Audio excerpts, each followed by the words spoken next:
Yeah, that's what it takes. It takes everybody being on one accord. So when you do get to that big game, it's like playing next to your brother for real instead of just being like, oh, we're teammates, you know? Because when you get to that level, it's all about money, and everybody is like, okay, I'm on this team, but it's to make this amount of money. I would go and I would play for free. Yes. Right now, just out of the passion of the game. Yeah. What up, everybody? So another episode of Adversity King. So today we have special guest Matt Fleming, correct? Yes, sir. Yes, sir. Awesome, Thanks brother. for having me. Thank you for coming out. So a little bit about yourself. How old are you? 25. 25? Yeah. And then are you from Illinois? I'm from Illinois, south side of Chicago, grew up. Okay. Yeah, I went to Simeon High School. Okay. And then are your parents from Chicago? Yeah, both of them, yeah. What'd they do growing up? So my mom was my mom was a stay-at-home mom. She homeschooled us, actually, and I was homeschooled up to my junior year of high school. So going to school was like a big flip for me, but I was always playing sports and active, so yeah, that was no big change for me. My dad drove a truck, so he was out making the money and making the ends meet. Like the CDL? Yeah. So who do you drive for? UPS.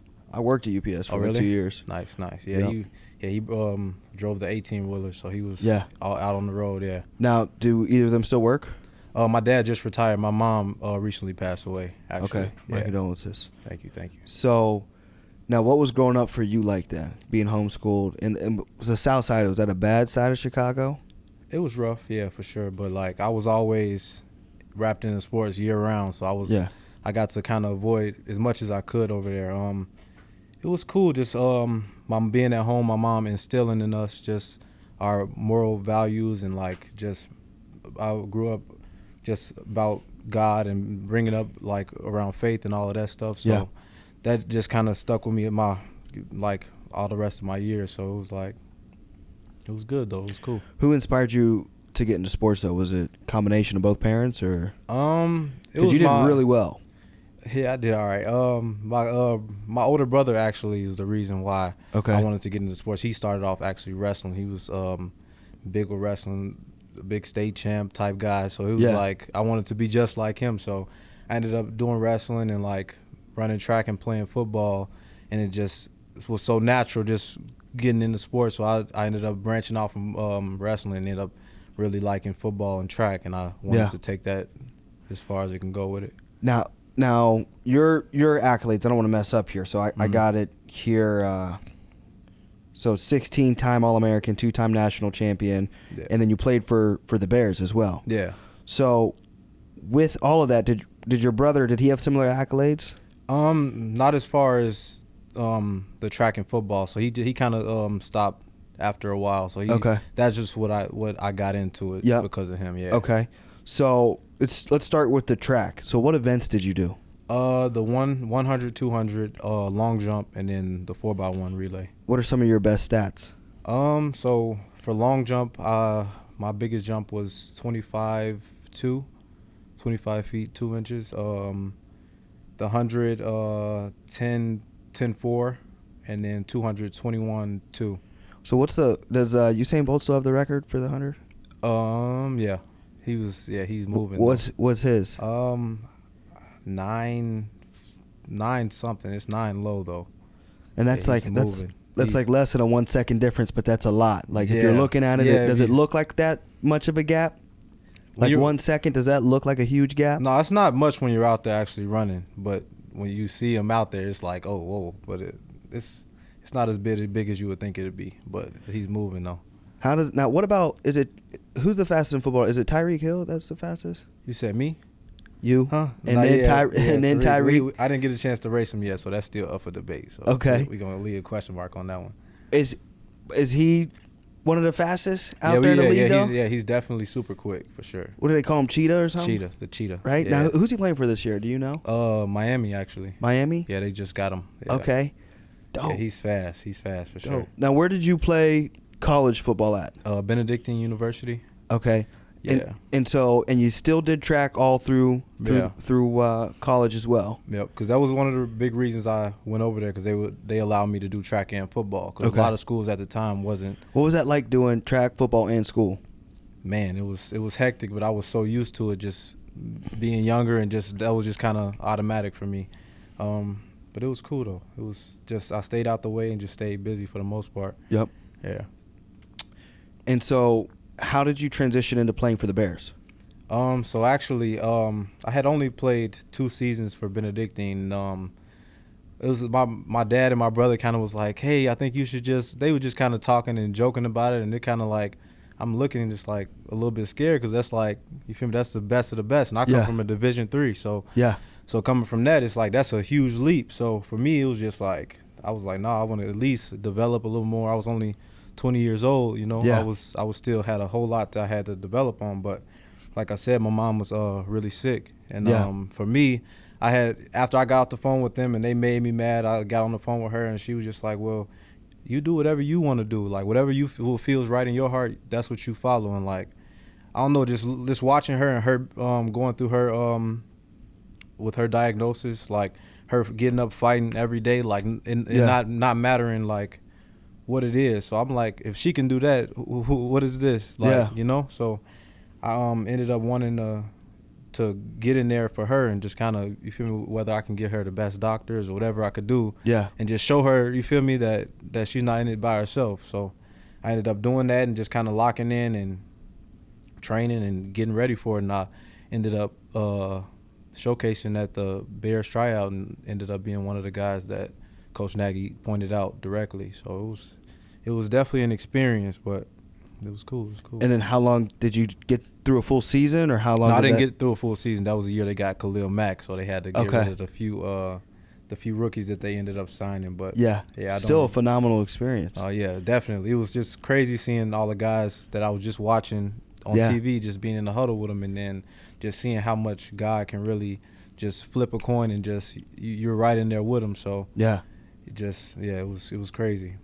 So what was your, as you reflect on growing up, or pretty much just your entire childhood up to graduating even college, what was your favorite memory, like your favorite point of growing up? Favorite point of growing up.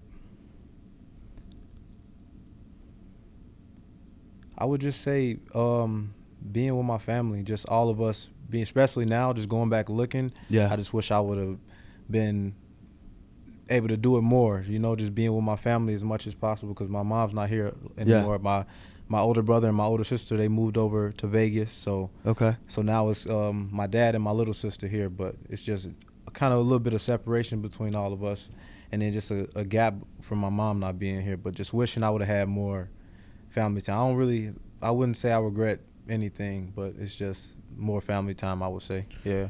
Would you say that's the hardest adversity you've had to overcome up to this point in your life, is losing your mom? Oh yeah, nothing compares to this. So if this is the worst you can get, I'm like nothing can beat you. I'll take whatever it is, like a dust on the shoe. So absolutely. And so up into these most recent years, what's the last 2-3 years look like for you then?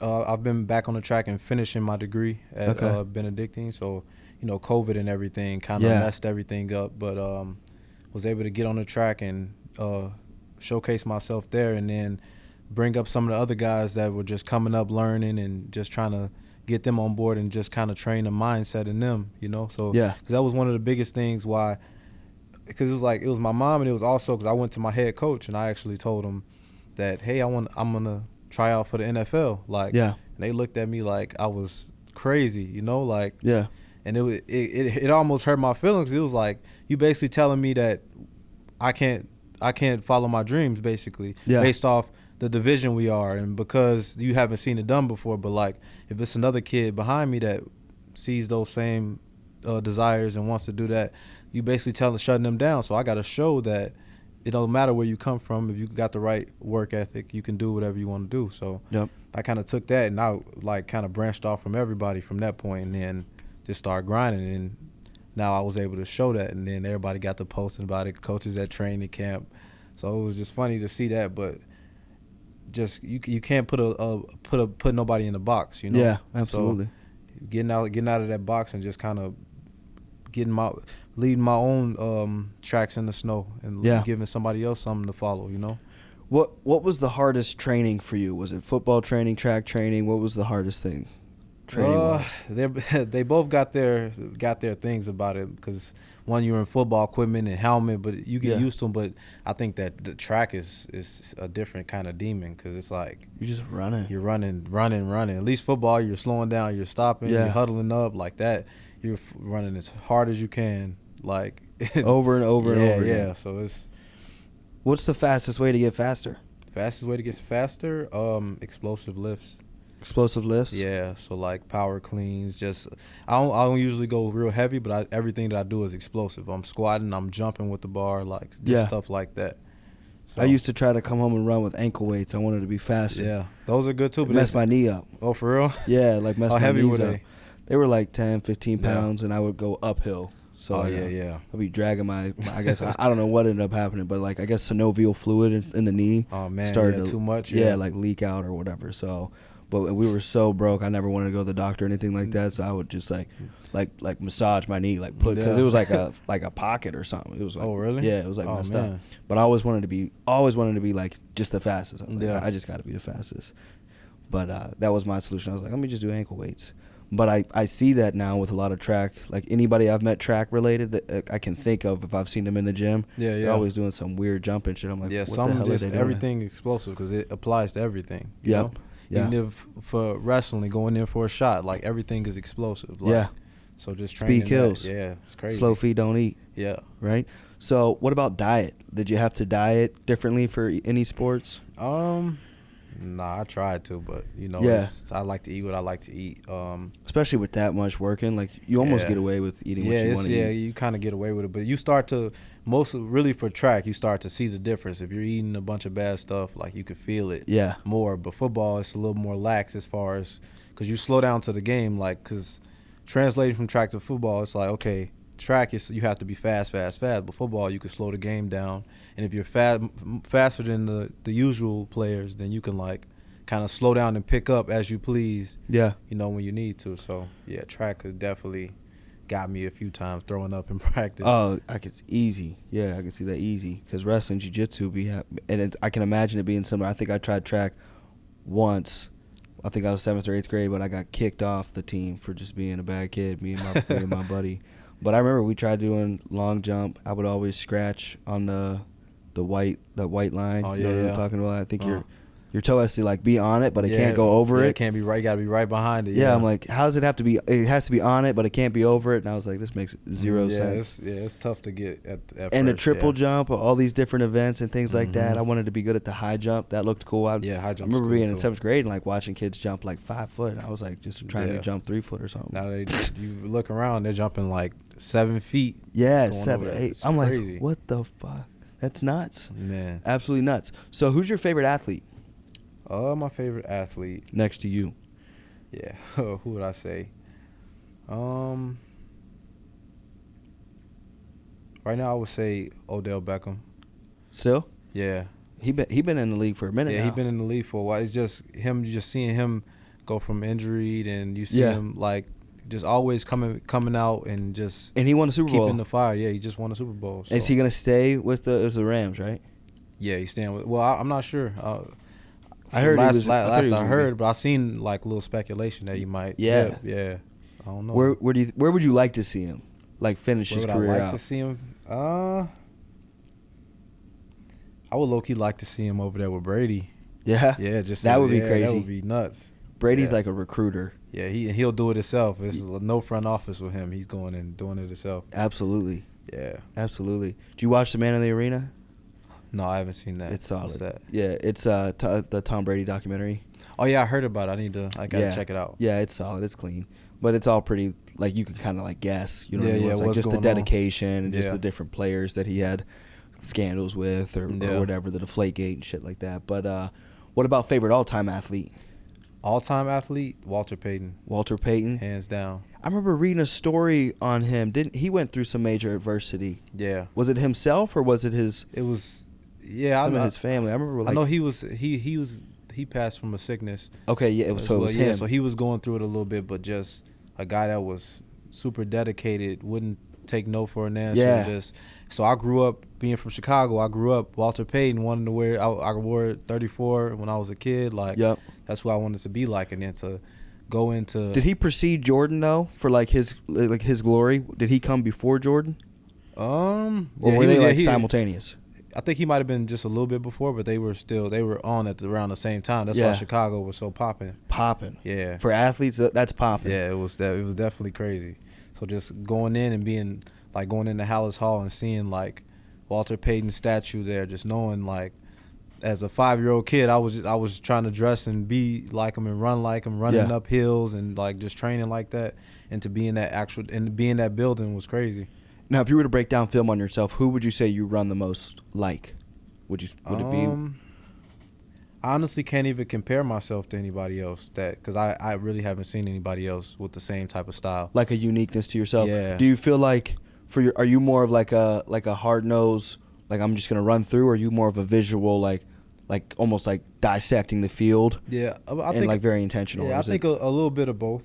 I think I'm dissecting the field pre-snap, just kind of seeing what the defense is lining up in, what their procedures are, but also I'll run right and step on your toes if you don't like. So you either gonna get out of there, or you gonna stay there, and I'm gonna blow past you. So it's kind of you have to have two people to guarantee that I'm gonna be some type of cover. One person's not gonna do it, so that just opens up the field for other players because I can run all day. Yeah. So if I got another guy that's coming underneath or going on, you feel me? Like we're working hand in hand. So if they leave me open, I'm blowing past you. But if I'll be opening up the field for somebody else, if not.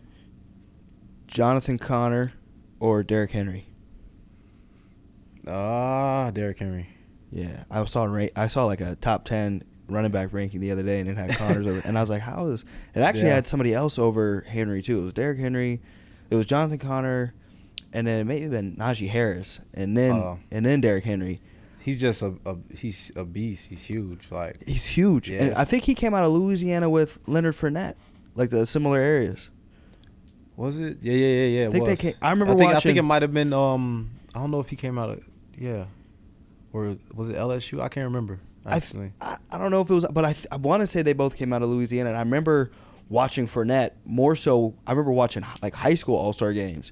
And I came across him like live high school games while he was in high school. Crazy. So you talk about like a grown man in high school. That's what I'm saying. Like, and he been the same. Like, he's still doing them dirty. Yeah, still nuts, dude. Just an insane running back. But I remember watching Henry at Alabama, right? That's where he played. Yeah. And that was just nuts, watching him just dominate. It's crazy how Saban, like, always picks up. He always has like a solid running back. Yeah, always. But that's where everybody wants to go, though. But he had that solid receiver too that like was not big. Who's that? He's in the league now? I think he was in the league. He was up for Heisman, and he was not a big dude, like whatsoever. Was it Calvin Ridley? I'm not sure. It could have been. It had to have been in the most recent year or the year prior to that.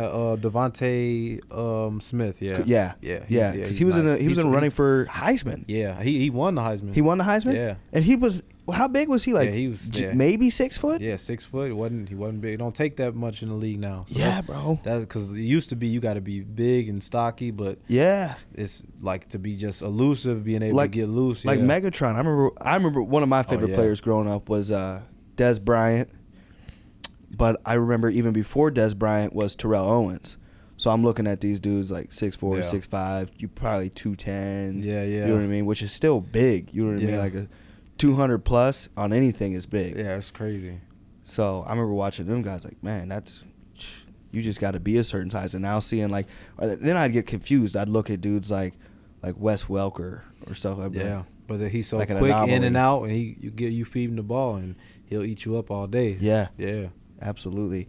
Now, is the Bears your favorite team then, NFL wise? Yeah, I can't deny that. Just from being from Chicago and watching so many years as a fan, like definitely Chicago have to be number one. Just if you had to make adjustments and you like somebody said, hey, listen, we're gonna pay you $10 million, you got to win a Super Bowl next year. What adjustments would you make for the Bears? I think it just starts inside and it starts with the players. I feel like a Super Bowl isn't something that you just get the best players and everybody's just good. You have to click on one accord. You know? So I would just, whether we all sleeping or having sleepovers at each other's house to make sure we're all on the same page, getting the chemistry together. That's what we would be doing all year, and that's how I would lead us. Yes.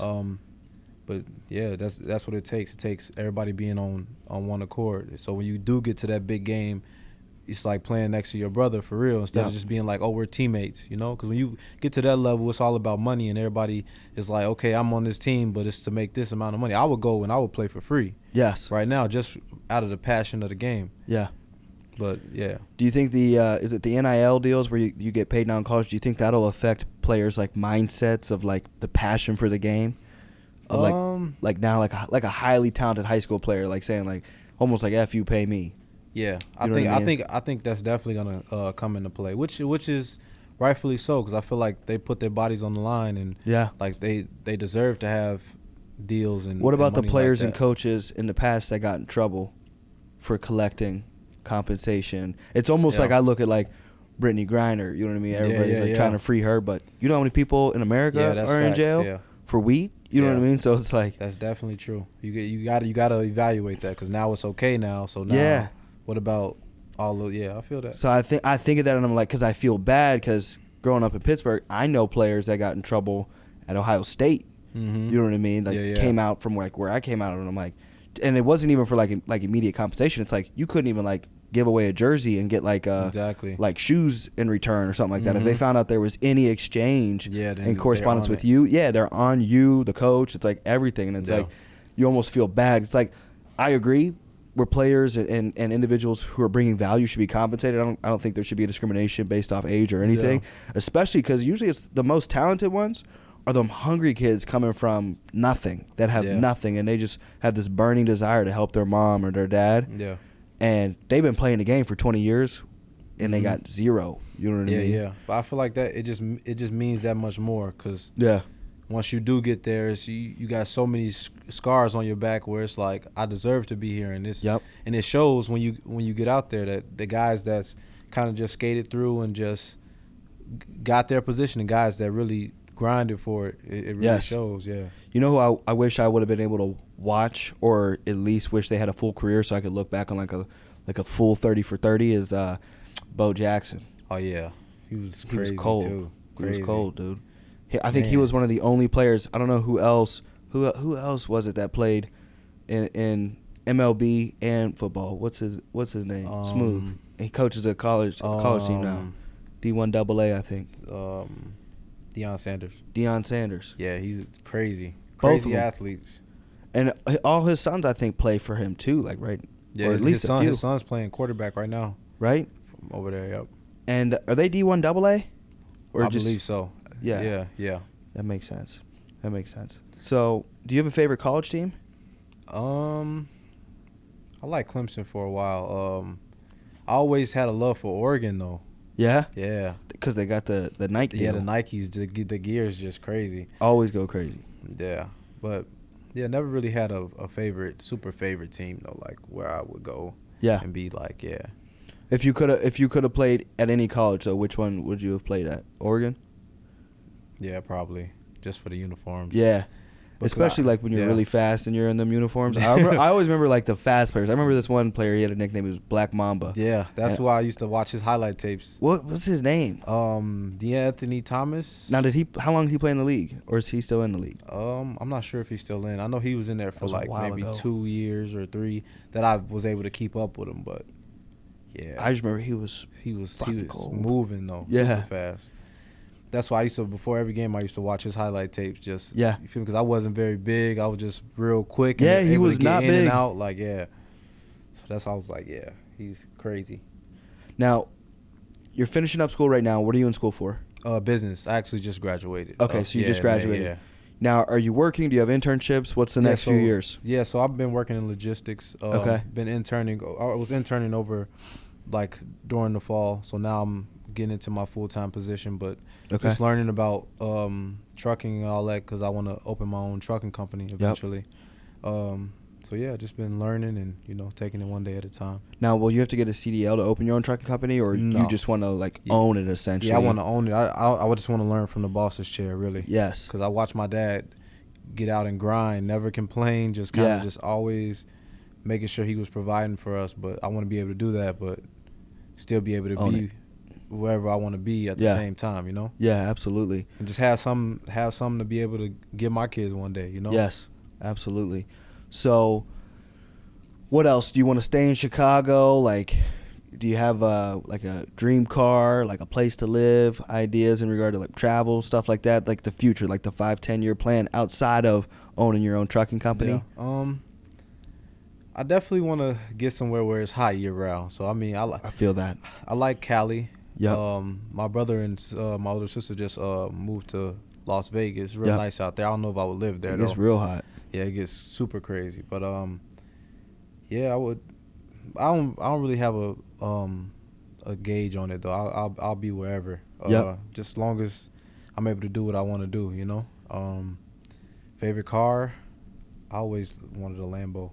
Lambos. Yeah, for sure. Gotta do Lambos. Definitely got to. Yeah. What else did you ask me? Well, I guess it kind of coincides with where you want to live, so it's just a hot place. Yeah. You know what I mean? So, what about hobbies, passions outside of just your work and your athleticism?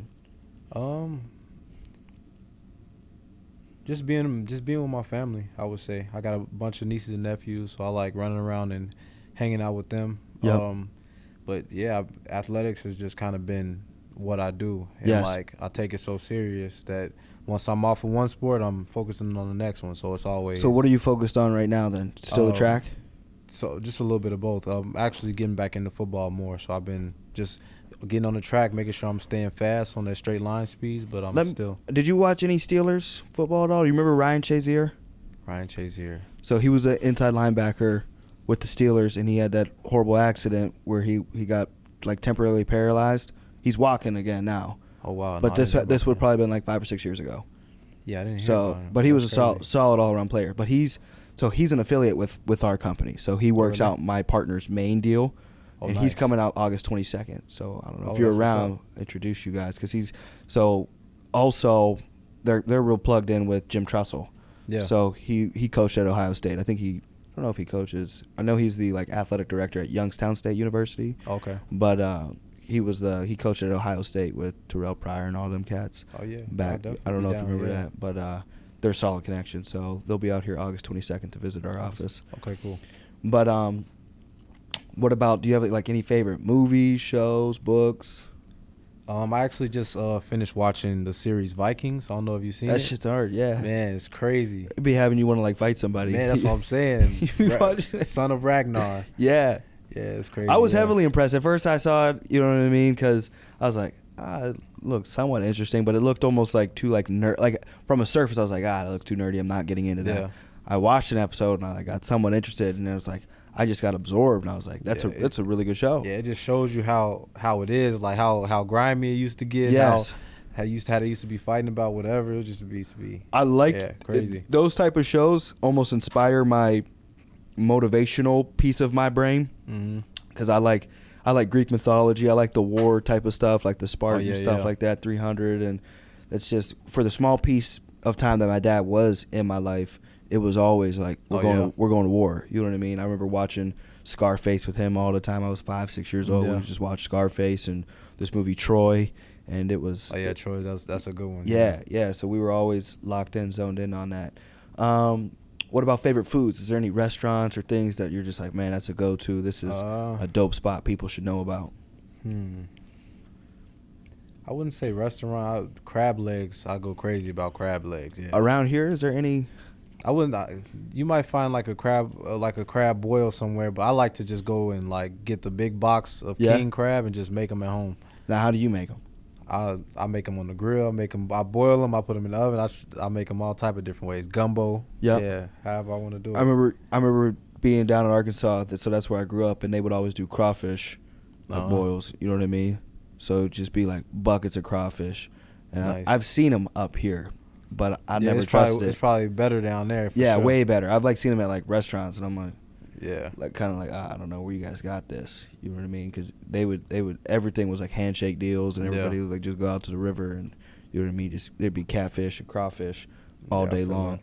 So what kind of sparked your like? I'm gonna ask you. Go ahead. Just your motivation for like, cause I see you just on it all the time, and like you got that boss mentality about yourself. Yeah. So what started that? I think for me, I more so translated the anger that I was as a kid, because I was kicked out of every school.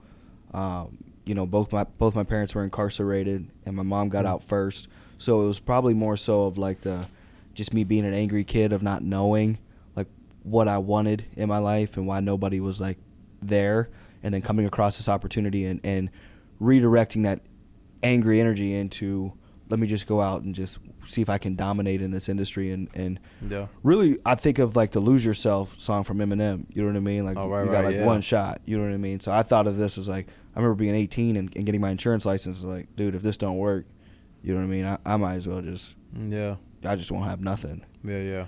So that was kind of like my mindset. I was very angry. And I just redirected the energy. Yeah, that's what's up, man. That's what's Absolutely. Up. Was there any certain people around you that like helped you get to that point? There was nobody until I met my partner, Simon. You know what I mean? So when I came to work for his company, he didn't know me, I didn't know him. I was just a resume applying. I had my high school diploma, and I was putting it on Indeed as a resume, and just seeing if there was anything before I was just going to enlist into the Air Force, and went and checked it out. Obviously, I get this automated email from a sales company. I'm like, is this even a legit company? Yeah. You know what I mean? Why are they even looking at it? I'm like, is this legit? And there's Maseratis in the parking lot. I'm like, all right, is this still legit, or is this like some scam or something like that? And I go in, and there's just buff dudes everywhere, and I'm like, I'm like, this is either a scam or I'm definitely not getting hired, because they like accidentally did not look at my high school diploma and realize I don't have any credentials. And come to find out, they're like, yeah, we just sell life insurance and you have to get a license, So call up my mom. We like call up my grandma, get all this money rounded up, and then I just got my insurance license, and it was just hit the ground running. So how does that work though, as far as so you just kind of cold call, or like how does that work? Yeah, so we're a unionized life insurance company, so we're the only unionized life insurance company. So I'd say 30 to 40% of our sales come from actually the union leads. Okay. So now that I'm an owner, I buy the leads, and then I distribute them to the sales force, and so does Simon. But 30 to 40% of the business comes from our resources, and then 60 to 70% that the people make sales off of comes from referrals that they generate from the resources, or like you're saying, I like to say more networking, because it's cold calling is like a phone book, whereas like I tell people, I'm like, listen, instead of hitting a phone book, go through your phone, go through your contacts, and don't like annoy people. Like, don't try to do nothing weird or shady. Everybody has 5 people that they know. And exactly. Just ask them, who do they know? Because a few of these people in your contacts are going to go out and try to create a business, and guess who they're going to hit up? They're going to ask you to come buy their shampoo. Yeah. You know what I mean? At least you're selling life insurance. You know what I mean? It's it's something where it's like somebody passes away, it's absolutely needed. You know what I mean? Because it's never enough, and you're not thinking about money when you lose the loved one. But them bill collectors don't stop. Yeah, and they don't care that. They don't care at all. Yeah, and that's one thing I was able to see too. Like my mom passing away, like nobody's thinking about trying to get everything together, but to have that in place, like like that's And what's bad, I wouldn't say bad. I actually think it's bad. What's bad with the funeral directors is they almost like won't deal with you if you don't have the money like immediately. Yeah. And that's the last thing you want to do and deal with. It's like it's like I just lost the love of my life, and I always tell people, it's like, listen, this isn't a product that we're selling, it's a product that's needed, and this is a sore subject, but it's like when you lose the person that you love the most, you're going to be paralyzed, and you don't want financial paralysis with emotional paralysis, because you're going to be emotionally messed up for a good year minimum. When you lose somebody so, like you might feel straight, but it's a fog. You know what I mean? It's facts, a fog. Facts. So, and I think that's what really resonated with me with the life insurance is I was like, coming up from like how we came up, like just the food bank lines, and all we had was just me, my mom, and my little sister. It's like, it felt good to be selling a product that's like, I know I'm doing good by people. Yeah. You know what I mean? Where it's like, I'm not out there like wondering like, is this gonna like blow up or hurt somebody or anything like that. So. No, that's facts for sure. Gave me confidence to do it. What about shoes? I see the J's. You got a favorite pair? I like Jordan 1s.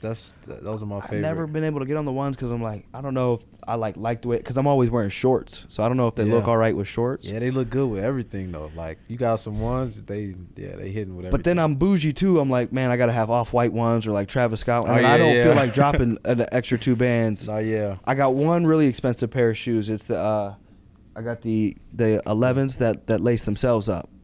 Oh, for real? You gotta show me them before. I'm gonna bring them over. I'm gonna show them real quick. Oh, okay. I'm gonna show the people on the phone. Got the lace up. These are my favorite pair. Oh man. Yeah. Ooh. Yeah. So you hit those. So Y'all see this though? yeah. So that loosens and then they tighten, and they auto tighten. So when you go, That's nuts. yeah, when you like step down, they'll auto tighten. Right to your foot? Yeah, right to your foot. That's crazy. Yeah, I like these a lot. This look like the Back from the Future joints, the So Scotty McFlys. those were my favorite pair, but the only time I've ever seen them available, they were like it was like a bid, and they got up to like 75,000, and I was like, sheesh. Yeah, that ain't not the move right now. Man, you resell them things, what? Yeah, I was like, nah, that's not the move. The pair that like turned me on to shoes, I remember my boy started collecting shoes. We were probably 8th grade, 9th grade, and he got a pair of the Legend Blues 11s. Oh yeah. And I was like, yeah, those are like, fire. Oh yeah, you need. I didn't get my first pair until I think I was 19 or 20. I was working here. I think I spent like $700 on them, and then I beat them up. I just beat them. I was so mad that I didn't have them my whole childhood. Right, that so I like rocking them. Just rocked them, creased them, beat them up, and I was like, I don't care. Yeah, cause I'm always in like a jogging suit or like shorts and a shirt. Always ready to run. Yeah, so the shoes kind of just make the fit, like, you know. I've been trying to incorporate more Jordans with suits and trying to get my Simon, my partner to like just like buy into it. He's like, you gotta have some business shoes on, some like loafers, and I'm like, trust me, bro. If somebody sees me with Jordans in a suit, it might have even more credibility. You know what I mean? Right. Like, every scam artist has. You know what I mean? They all look like that. Right. It's like nobody wears Jordans in a suit. It's authenticity. Yeah. It's facts. authenticity, and I'm appealing to.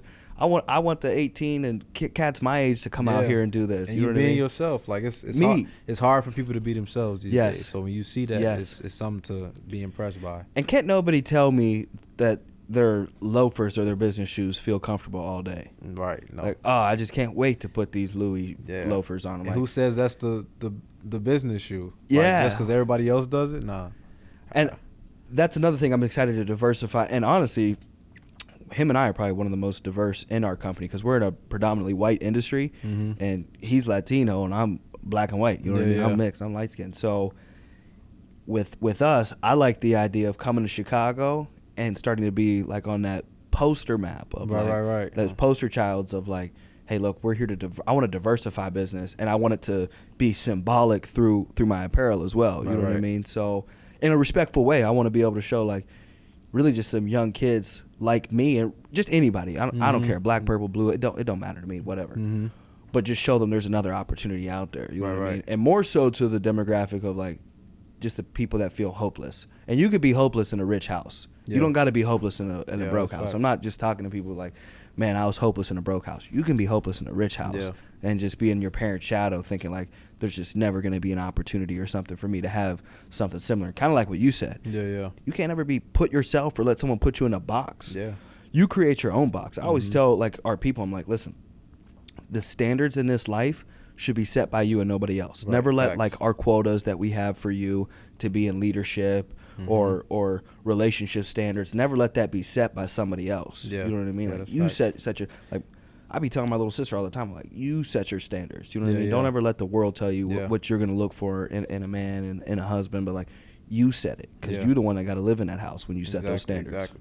And we all growing and evolving every day, so you can't say it's one thing because that can be different in 5 years or 10 years. Absolutely. So just keep on growing and being you. And like I feel like having that and being able to build your own standards, you create a whole different view of the world for other people because you see it a certain way. Yep. You know, so it's. Some people answer this differently when I have them on here. Are you a LeBron or Jordan fan? I'm a fan. I'm a fan of both. I think they're both great. Which one's the GOAT? I'm gonna get there. I think they're both goated for sure. Okay. But if we talk about straight up who's the best, as far as like everything all over the board, I would say Mike. He got to be, because he dominated the game for so long, and just how he went back to back like that is just. Yeah, he took the game over. He still. I'm wearing his shoes right now. You just pulled out. Yeah. That's what I'm saying. Is you talking about the GOAT? Like he got the cake. Absolutely. Sure. I had this one guy. He's really dope dude. His name's Chris Hollows, right? It's Chris, right? Yeah. Yeah, and he's got this company he just founded, and it's an online trading shoe company. So similar to what we've seen like stock, but it's strictly trading. So I don't know. I don't think there's any compensation where you don't have to buy anything. You're just trading shoes. Right. And he blew my mind because he said, I would go with LeBron as the overall best in comparison to Jordan, but if we're considering every aspect of the human being, because he was saying, who would you want your kids to look up to?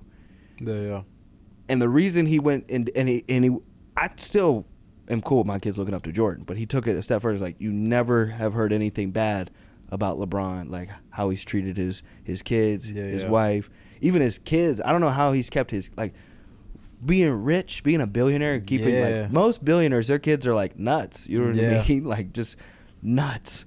So like seeing that, like, it kind of opened my eyes to like, all right, if we're going off of that, I could say that. But what I was asking though, I was like, really is basketball. You know what I mean? Yeah. But yeah, if you're thinking deep into it like that, thought deep. Sure. Gave me a whole new perspective. I like philosophy, so you see, these are two great books. You seem like a deep thinker yourself. Yeah. The Daily Stoic by Ryan Holiday, and then the Stoic quotes. That inspires a lot of my motivation and just my teaching daily of like just pouring into myself, and it helps me to like just see things differently. I be trying to get people onto Stoicism all the time because if you can expand your perspective, like you said in the beginning, like if that's the worst thing that you've gone through and it don't get worse than that, you can go through anything. Yeah. That essentially elaborates that. It's almost like that's like my therapist. You know what I mean? Right. Like where it's like, because I believe everybody's entitled to their own pain. I don't think you can ever say your pain is worse than my pain, because a piece of me doesn't really completely believe in empathy, because empathy is for me to emotionally understand what it is you're feeling. Right. But how could I say that I understand completely what you're feeling? Yeah. You know what I mean? Like you can't. You know what I mean? Like you could get hit right now, and I could say I know what it's like to get hit, but I don't know what you're feeling. You ain't saying ouch too, right? Yeah, I don't know. I can't interpret that. So that's why I love the idea of expanding the perspective through Stoicism of like, what other angles can I perceive this situation, this circumstance, so that I can, just like football, so I can dissect the field and determine which hole to hit. That's what life is. Yeah. Is because sometimes you're just going to, and we all are like it. We're all like running backs at times where we just hit a hole, but you do it blindly and then you get paralyzed. Yeah. And sometimes that's financially, sometimes that's emotionally, sometimes that's physically, because you're just abusing your body, whatever it might be, but you're just blindly making decisions where you could just take a second. And you got to do it quick though. Like you running backs are it's like a split second, and you're like, you got to be. It's almost reflex. It's a reflex. You guys are like eagles. You know what I mean? It's like, just, you ever see like a bird hunting or anything? Like it's like like just stalking the sky and then boom, just attacks. So speaking of that, you got a favorite, like an animal that's like inspires you or something like that? The lion. That's legendary as far as like the lions mindset.